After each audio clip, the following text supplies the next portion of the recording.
play the final round.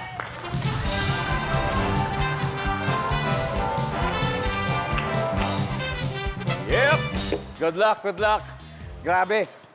Nika, baka nanonood yung mga office mates Hello, pa, Nika. BLP ko family, and hello to my son Floyd, who's probably watching right now. He's in Canada. Hey, Floyd. Yes, siyempre umaabot tayo doon. Yes, sa mga aunts ko, hello.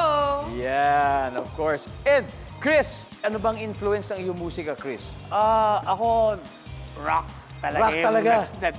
Nakipag-usap sa kaluluwa ko eh. Yun Rock talaga and yung roll. lumabas Yun Yan. talaga yung music na nagustuhan ko ever since nung start nung best friend. Magkakaroon ba ng collab kayo ng pinsa mo si Daniel, si DJ anytime soon? Tumatawag ng mga nakaraan eh. Kaso parang busy ata pero gusto niya makipag-collaborate. Nice one, Chris. Thank you for sharing those. Yeah. And now, back to the game. Okay, triple o times 3 ang value ng bawat tamang sagot. Kaya good luck. Could still be anyone's ball game. 4 top answers on the board. Habang nasa mall, kasama ang iyong kadate, anong gagawin mo kapag nasira ang iyong tiyan? Chris, Pupunta sa CR. magsi-CR! Survey says... Top answer, Chris. Chris, pass or play? Play! Play. Eto na, final round. One last round, Aubrey. Nasa mall, kasama mo yung kadate, tapos nasira yung tiyan mo. Anong gagawin mo? Bibili ng gamot. Bibili ng gamot. Survey says, bibili ng gamot. Yan. Joseph, habang nasa mall, kasama yung kadate, anong gagawin pag nasira yung tiyan? Magpapalusot Papalusot na? na magre-reason na hindi ka na, di ba, napupupo or something like that. I-deny mo. I-deny mo, So, then papalusot. magpapalusot ka. Hindi, wala yun. Wala Uwi na yun. ako, kaya uwi na ako. Wala yun, wala to. Nandyan ba yun? Magpapalusot daw. Ayun! Uwi na lang yan. Meron! One last, Charmaine. One last. Habang nasa mall, kasama yung kadate, anong gagawin mo kapag nasira ang iyong tiyan? Parang nandun na lahat. Meron pa. Chris, ano pa kaya? Ano kayong pwede pang gawin? Nasa mall ka, nasa sira tiyan mo. Magpapaalam. Magpapaalam. Magpapaalam. Survey says... Wala. One last, Aubrey. One last chance. Kung di makakasteal sila, ano kaya? Titiisin. Titiisin na lang. Titiisin na lang daw. Titiisin Survey, na lang. nandiyan ba yan for the win? Wala rin.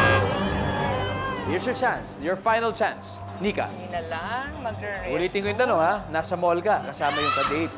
Anong gagawin mo pag nasira ang iyong tiyan? Nasabi na nilang lahat, siguro titiisin na lang. Titiisin? Oo, titiisin na Pareho lang. din nun. DJ? Pero wala. Bibili ng tissue. Bibili ng tissue. Michelle? Magsasabi na lang ako ng totoo tapos magpunta na lang kami ng clinic. Ayun. Mag-aaminin mo, tapos clinic. Oo. Eto na, susundin mo sila o may sarili ka? Ulitin ko yung tanong for you. Nasa mall ka, tapos kasama mo yung kadate mo, anong gagawin pag nasira ang iyong tiyan? Kukunin ko yung sagot ni Michelle. Sasabihin ko sa kanya yung totoo at maghahanap kami ng clinic. Sabihin mo totoo, aaminin at maghahanap yung clinic for the win. Nandyan kaya yan? Let's find out. Survey says...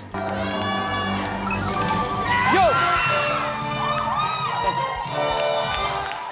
Eto na, ang ating final score. That's entertainment, 537 points. At Best Friends, 77. Maraming salamat sa inyo. Good to have you in the show. Mag-uwi pa rin kayo ng 50,000 pesos. And of course, that's entertainment. Congratulations, you've won 100,000 pesos. Galing na instinct mo sa pagkukuha ng sagot nila. Now, sino ang maglalaro sa ating Fast Money? I need 2 players. Me? O, ikaw, Dij. DJ. Pwede DJ? Sino ba? DJ ko na. Sige, ako na. DJ. It's gonna be Karen and DJ, right? Alright. Okay, it's gonna be Karen and DJ. Another 100,000 ang target nila sa Fast Money sa pagbabalik ng Family Feud.